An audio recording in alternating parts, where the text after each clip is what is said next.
বিপদে পড়লে কেমন করে নিজেকে আল্লাহর কাছে সঁপে দিতে হয় আসুন সাইয়েদনা ইব্রাহিম আলাইহিস সালামের জীবনী থেকে জানি। আল্লাহর খলিল ইব্রাহিম আলাইহিস সালাম আমাদের মতো সমাজ ব্যবস্থা পায় নাই। আমরা জন্মের পরে আমাদের কানের ভেতরে আজান দিয়েছে কে? একামত দিয়েছে কে? আমাদের বাপদাদারা আমাদের কানে আজান দিয়েছে কি? দেয় নাই। আমাদের জন্মের পরেই তো আজান, একামত, বাড়ির পাশে মসজিদ, প্রতিদিন আজান, জুমার খুতবা, প্রতি মাসে মাসে তাফসিরুল কোরআন মাহফিল, মসজিদ, মিনারা, অভাব নাই। ঠিক কিনা বলে?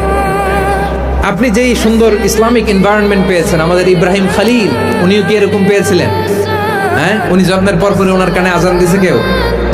আমার প্রিয় ভাইরা, আগা গোড়া একটা শিরকি পরিবেশ উনি জন্মগ্রহণ করেছেন। উনি ছাড়া ওই তল্লাটে একজনও আল্লাহর উপর বিশ্বাসী নাই। কল্পনা করতে পারেন? গোটা তল্লাটে, গোটা দেশে বিশ্বাসী মুমিন, আল্লাহর উপর বিশ্বাস স্থাপনকারী কয়জন? সবাই বলেন কয়জন? বাকি সব মুশরিক। বাকি সব মুশরিক নিজের সাথে নিজে শক্ত বোঝাপড়া করে, অ্যানালজি করে, সেলফ কনভারসেশন করে উনি মহা সত্যের সন্ধান পেয়েছেন।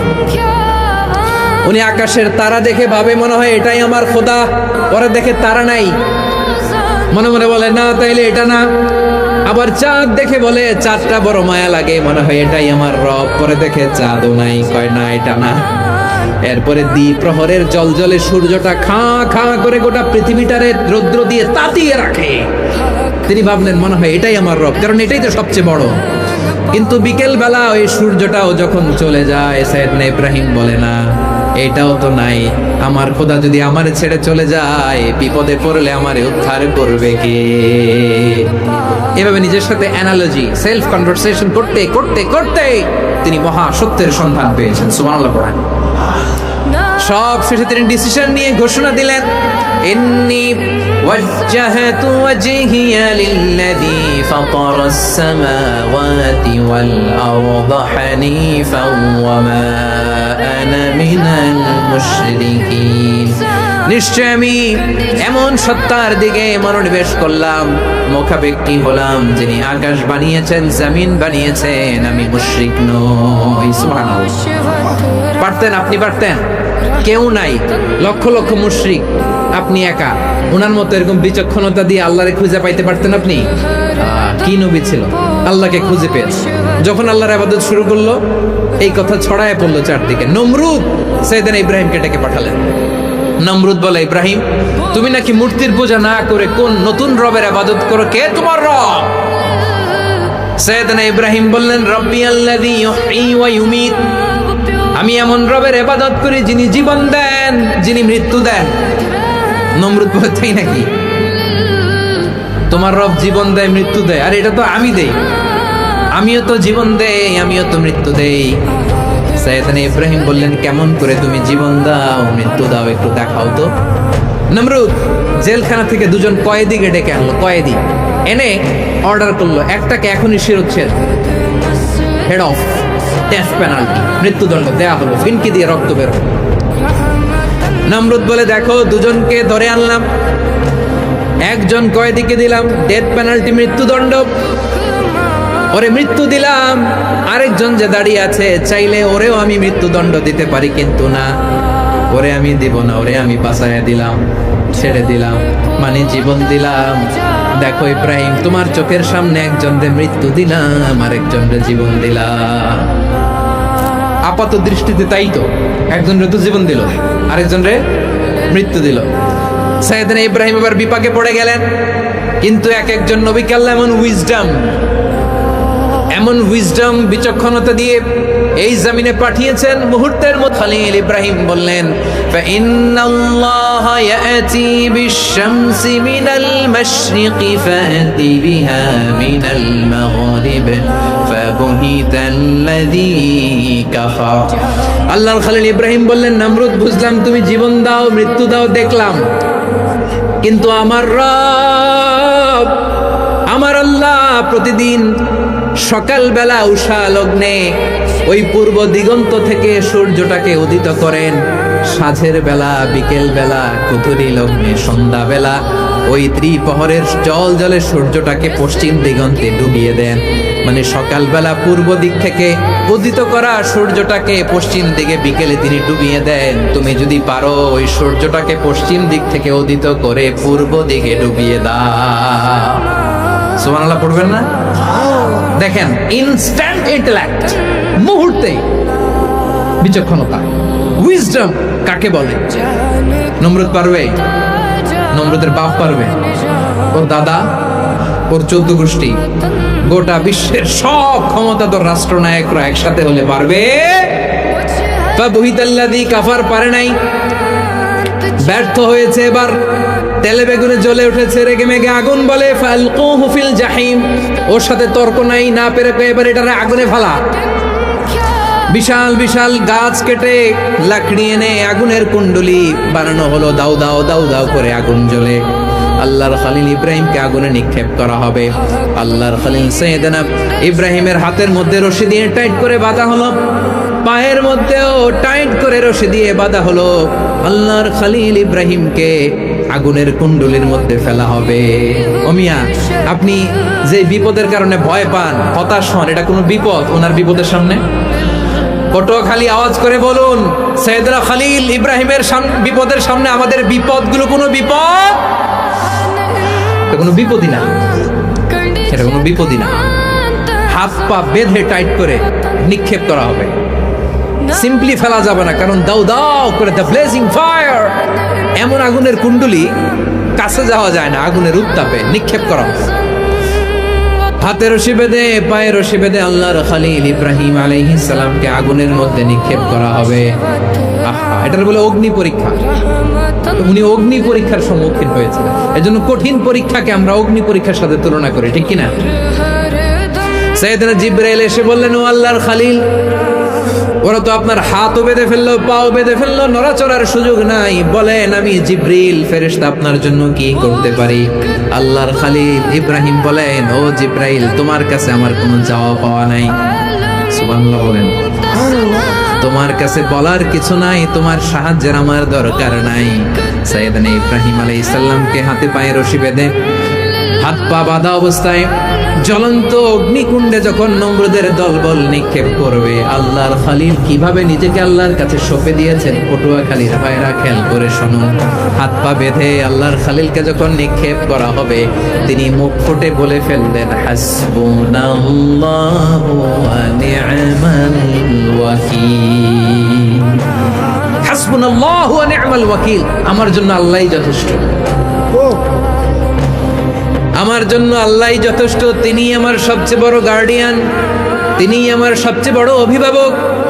জিব্রাইলের সাহায্যে অফারকে ফিরিয়ে দিলেন, দুনিয়ার বুকে কারো কাছে কিছু বলেন নাই, মুখ ফুটে বলেছেন হাসবুনাল্লাহ। ও আমার পটুয়াখালীর প্রাণের ভাইয়েরা, খেয়াল রাখবেন, কোন বান্দা তার হাতে থাকা সব চেষ্টাটুকুন করার পরে মুখ ফসকে মুখ দিয়ে যখন বলে ফেলে হাসবুনাল্লাহ, বান্দা যখন হাসবুনাল্লাহ বলে ফেলে, ওই ব্যাপারটা ডিল করার দায়িত্ব স্বয়ং আল্লাহ আরশের উপর থেকে নিয়ে নেয়। আপনি যখন বলে ফেলবেন হাসবুনাল্লাহ, এটা ডিলিং করবে কে তখন? চিল্লায় বলেন না, তিনি কে? বান্দা তার সাধ্যের সবটুকু চেষ্টার পরে নতজানু হয়ে যখন বলবে হাসবুনাল্লাহ, আল্লাহ তুমি আমার জন্য যথেষ্ট, নি'মাল ওয়াকিল, তুমি আমার শ্রেষ্ঠ অভিভাবক, তখন তার কি দরকার না দরকার এটা ডিল করে স্বয়ং আল্লাহ। নিক্ষেপ করা হলো সাইয়েদনা ইব্রাহিমকে অগ্নিকুণ্ডলিতে। হাজার হাজার মানুষের দৃশ্য দেখার জন্য জড়ো হয়েছে এরকম বিশাল ময়দানে। কিন্তু কি অবাক করা ঘটনা, সবাই ভয় পাচ্ছিল, না জানি কি হয়ে যায়। আল্লাহর খলিলকে যখন আগুনের কুণ্ডলিতে নিক্ষেপ করা হয়, আল্লাহর খলিল ইব্রাহিম আগুনের কুণ্ডলির মধ্যে বসে বসে মানুষগুলোর দিকে তাকিয়ে হাসতে শুরু করে দেয়। কারণ আকাশ থেকে রব্বুল আলামিন স্পেশাল ভার্ডিক্ট নাজিল করেছেন, স্পেশাল হুকুম জারি করেছেন, কুল্লা ইয়া নারু কুনি বারদান ওয়া সালামান আলা ইব্রাহিম। ও আগুন, খবরদার, সৃষ্টি শুরু থেকে তোকে একটা ধর্ম আমি বাতলে দিয়েছিলাম, তোর ধর্ম আগুনের ধর্ম হলো যা পাবে জ্বালিয়ে সারখার করবে। আল্লাহ বলল, আগুন তোর ধর্ম দিয়েছিলাম তুই সব জ্বালিয়ে পুড়িয়ে সারখার করে দিবি, কিন্তু ক্ষণিকের জন্য আমি তোর জ্বালিয়ে দেওয়ার ক্ষমতাটাকে কেড়ে নিলাম, জ্বালিয়ে ভস্ম করে দেওয়ার ক্ষমতা আমি কেড়ে নিলাম। কুনি বারদান, ঠান্ডা হয়ে যা। কিন্তু এত বেশি ঠান্ডা হবি না আবার আমার ইব্রাহিমের জন্য সর্দি লেগে না যায়। সুবহানাল্লাহ, এত আস্তে বললে হবে? কুনি বারদান, বারদ মানে বরফ, ঠান্ডা। ঠান্ডা হোক, কিন্তু এত ঠান্ডা হবি না যাতে আমার ইব্রাহিমের কষ্ট হয়। আগুন বলে, আল্লাহ একবার বললাম ঠান্ডা হ, আবার বলো এত ঠান্ডা হবি না যাতে খালিলের সর্দি না লাগে। কেমন ঠান্ডা হব, কেমন এনভায়রনমেন্ট তৈরি করে দেব বলো? আল্লাহ বললেন, সালামান আলা ইব্রাহিম, আমার খলিল, আমার কলিজা, আমার ইব্রাহিমের জন্য তুই জান্নাতের গুল বাগিচা হয়ে যা। ও ভাই, নবী মুসার মতো ঈমান হলে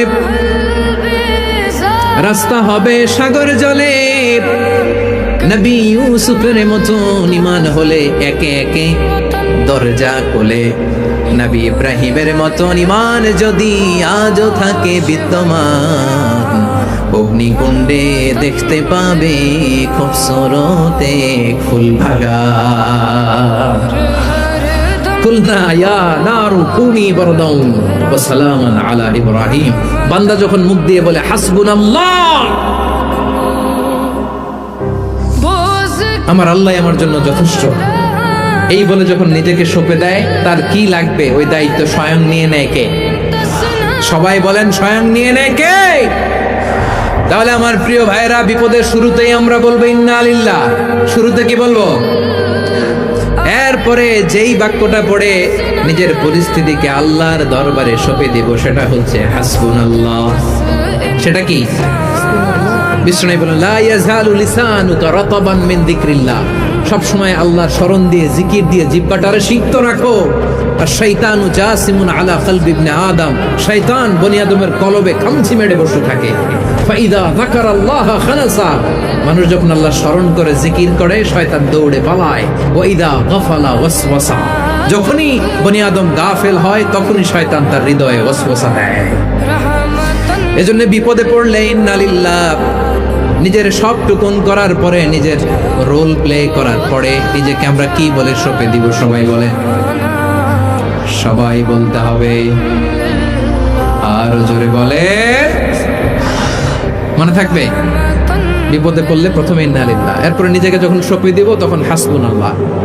এরপরে কঠিন বিপদ যদি যখন বিশ্বনবী পড়তেন তখন কি করতেন? এমন বিপদ মাঝে মাঝে হয় না, দেয়ালে পিঠ থেকে যায়, চোখে মুখে অন্ধকার, কি করব দিশা খুঁজে পাই না, এরকম হয় কখনো? হ্যাঁ, আপনাদের হয়? হয় না? তো জান্নাতে আছেন আপনারা। হয় হয়, এরকম হয়েছে না যে দেয়ালে পিঠ থেকে গেছে, চোখে মুখে অন্ধকার, কই যাব, কি করব, বাঁচানোর কেউ না, এরকম হয়েছে কখনো আপনাদের? যদি হয় তাইলে এটার সলিউশন বলবো, না হইলে তো এগুলো বলে লাভ নেই। হয় হয় হয়। বিশ্বনবী এরকম কঠিন বিপদে পড়েছেন জীবনের কিছু কিছু মুহূর্তে। ওই মুহূর্তে বিশ্বনবী স্পেশাল দুইটা দোয়া পড়তেন। এই দোয়াগুলো আপনাদেরকে জানিয়ে দেয়। বিশ্বনবী বলেন, কঠিনতম বিপদে যখন পড়বা, দেয়ালে পিঠ থেকে যায়, চোখে মুখে অন্ধকার, বাঁচার কোনো উপায় নাই, তখন পড়বা লা ইলাহা ইল্লা আনতা সুবহানাকা ইন্নী কুনতু মিনাজ জালিমিন। আল্লাহ, তুমি ছাড়া কোনো ইলাহ নাই, তুমি পবিত্র, নিশ্চয় আমি জালিমদের অন্তর্ভুক্ত। সুবহানাল্লাহ বলেন। এই দোয়া সাইয়েদনা ইউনূস আলাইহিস সালাম পড়েছিলেন যখন মাছের পেটে ছিলেন। কিসের পেটে? এবং অনেক মুফাসসিরিন ইকরাম বলেছেন, অনেক আহলুল ইলমরা বলেছেন, এটা হচ্ছে ইসমে আজম। ইসমে আজম এমন দোয়া যেটা দিয়ে দোয়া করলে আল্লাহ দোয়া কবুল করে, কিন্তু এটা কোনটা এটা নিয়ে ইখতিলাফ আছে। কোন আহলুল ইলম বলেন এই লা ইলাহা ইল্লা আনতা সুবহানাকা ইন্নী কুনতু মিনাজ জালিমিন, এটা হচ্ছে ইসমে আজম। সাইয়েদনা ইউনূস আলাইহিস সালাম পড়েছেন। আপনারা পড়েননি? তুফান হইলে পড়েন না? আমাদের এলাকায় তো এটা খুব, এটার উপর ব্যাপক আমল আছে। পটুয়াখালীতে কি অবস্থা বলেন? পড়েন পড়েন পড়েন পড়েন। একটা গল্প শুনেছিলাম, পাক হানাদার বাহিনী যখন বাংলাদেশে অ্যাটাক করতো, 71 সালের ঘটনা বলতেছে, আমরা তো দেখি নাই, শুনছি আর কি। 71 যদি দেখতাম এতদিনে রাজাকার হয়ে যেতাম। আল্লাহ আমাদেরকে বাঁচাই দিয়েছে, আল্লাহর মেহেরবানি, ঠিক কিনা বলেন? মন মতো হইলে মুক্তিযোদ্ধা, মন মতো না হইলে রাজাকার। কত কিছু দেখলাম এই শাহবাগের বুকে। আল্লাহ 71 সালে দেখি নাই, আমরা শুনেছি পাক হানাদার বাহিনী জিজ্ঞেস করত মুসলিম না অমুসলিম চেক করার জন্য, বলতো কালেমা বল, কালেমা বাতাও। তো যারা কালেমা বলতে পারতো পাকিস্তানি বাহিনী নাকি ওদেরকে ছেড়ে দিত, শুনেছি। তো একজনকে, এক বাঙালি রে পেয়ে তার মাথার মধ্যে বন্দুকর নল ধরে বলতেছে কালেমা বল সালে, কালেমা বাতা, কালেমা বল। তো ভয়ের চোটে এই দোয়া পড়া শুরু করছে। ও পড়তেছে লা ইলাহা ইল্লা আনতা সুবহানাকা ইন্নী কুনতু মিনাজ জালিমিন।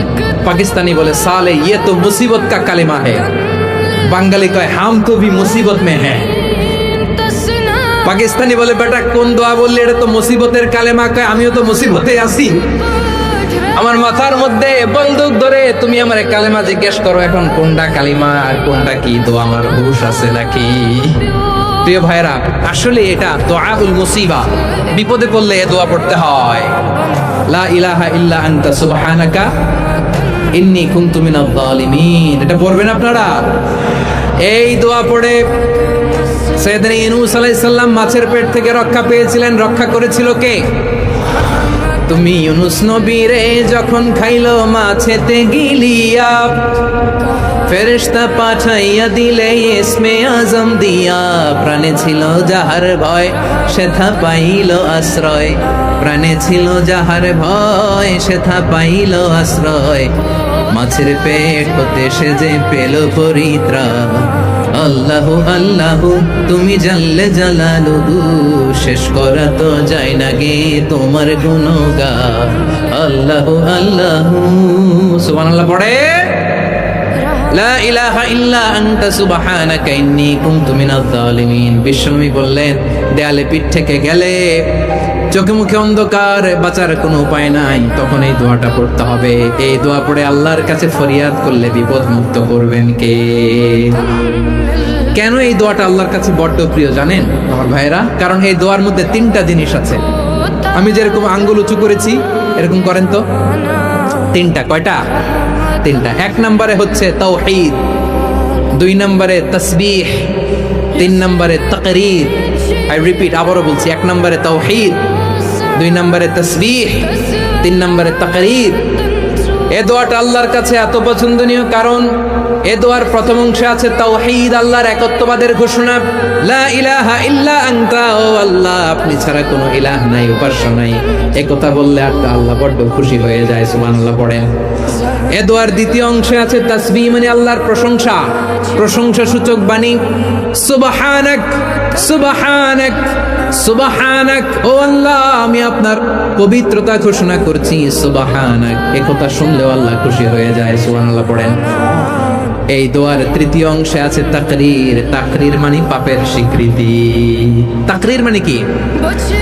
তাকরীর মানে পাপের স্বীকৃতি। এই দোয়ার তৃতীয় অংশে আছে ইন্নী কুনতু মিনাজ জালিমিন, ও আল্লাহ আমি জালিমদের অন্তর্ভুক্ত। আল্লাহ আল্লাহ আমি জালেম, আল্লাহ আমি ভুল করেছি, অন্যায় করেছি, আল্লাহ আমি জালেমদের অন্তর্ভুক্ত। এই পাপের স্বীকৃতি, অ্যাকনলেজমেন্ট আল্লাহ বড্ড পছন্দ করে। যখন আল্লাহর কাছে আপনি ছোট হবেন, ছোট হতে হতে যত ছোট হবে ওই দৃশ্যটা দেখতে আল্লাহ বড্ড পছন্দ করে। সুবহানাল্লাহ বলেন। 3 নম্বর অংশ ইন্নী কুনতু মিনাজ জালিমিন, আল্লাহ আমি জালেমদের অন্তর্ভুক্ত। সাইয়েদনা আদম আলাইহিস সালাম ভুল করে যখন নিষিদ্ধ গাছের ফুল খেয়ে ফেললেন, ফল খেয়ে ফেললেন, আল্লাহ বললেন আদম ক্ষমা পেতে চাইলে তুমি আর হাওয়া মিলে স্বীকৃতি দাও, পাপের স্বীকৃতি আর পড়ো। রব্বানা যালামনা আনফুসানা ওয়া ইল্লাম তাগফির লানা ওয়া তারহামনা লানাকুনান্না মিনাল খাসিরিন। ও আল্লাহ আমি আদম আর হাওয়া জালামনা আনফুসানা, আমরা আমাদের নফসের উপর বড্ড জুলুম করেছি।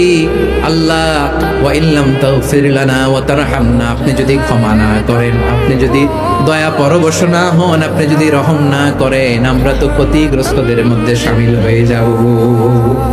এই দোয়া করার সাথে সাথে সাইয়েদানা আদম আর হাওয়া আলাইহিস সালামকে ক্ষমা করে দিলেন কে? তাহলে এই দোয়ার 3 নম্বর অংশ তাকরীর, এটা আল্লাহ বড্ড পছন্দ করে। আমার কলিজার টুকরা ভাইয়েরা, গুনাহ করে শিকার যেতে হবে, এটা আল্লাহ ভালোবাসেন। সাইয়েদনা আবু বকর রাদিয়াল্লাহু তাআলা আনহু বিষ্ণু ইসা ইসলামকে বললেন, ইয়া রাসূলুল্লাহ আল্লিমনি দুআআন আদউ বিহি ফি সালাতি। নবী হে, আপনি আমার এমন একটা স্পেশাল দোয়া শিখায়া দেন যে দোয়াটা আমি নামাজে পড়ব। নবী বললেন, তাহলে তুমি পড়ো, আল্লাহুম্মা ইন্নী যালামতু নাফসি যুলমান কাসীরান ওয়া লা ইয়াগফিরুয যুনুবা ইল্লা আনতা ফাগফিরলি মাগফিরাতাম মিন ইনদিকা ওয়ারহামনি ইন্নাকা আনতাল গফুরুর রহিম। সুবহানাল্লাহ। সালাম ফেরানোর আগে পড়েন, কথা কয় না, পড়েন পড়েন। ও আবু বকর, নামাজে যদি দোয়া করতে মনে চায় এই দোয়াটা পড়বা, আল্লাহুম্মা ইন্নী যালামতু নাফসি, আল্লাহ জুলুম করেছি আমার নফসের উপর, যুলমান কাসীরা, অনেক জুলুম, ওয়া লা ইয়াগফিরু যুনুবা ইল্লা আনতা, আপনি ছাড়া এই জুনুব, এই পাপ ক্ষমা করার দ্বিতীয় কোনো রব নাই। আছে? আল্লাহ ছাড়া আমাদের গুনাহ আর কে কে ক্ষমা করতে পারে বলেন তো? কে পারে? কে? এজন্য আল্লাহরে বলবেন, আল্লাহ আমি ছাড়া তোমার গোলামের অভাব নাই, ও আমার রব আমি ছাড়া এই জমিনের বুকে তোমার গোলামের অভাব নাই, কিন্তু তুমি ছাড়া তো আমার দ্বিতীয় কোনো রব নাই। পারবেন বলতে? পারবেন? চোখের পানি ছেড়ে আল্লাহরে বলবেন, আল্লাহ তুমি আমার রব, তুমি আমার সব।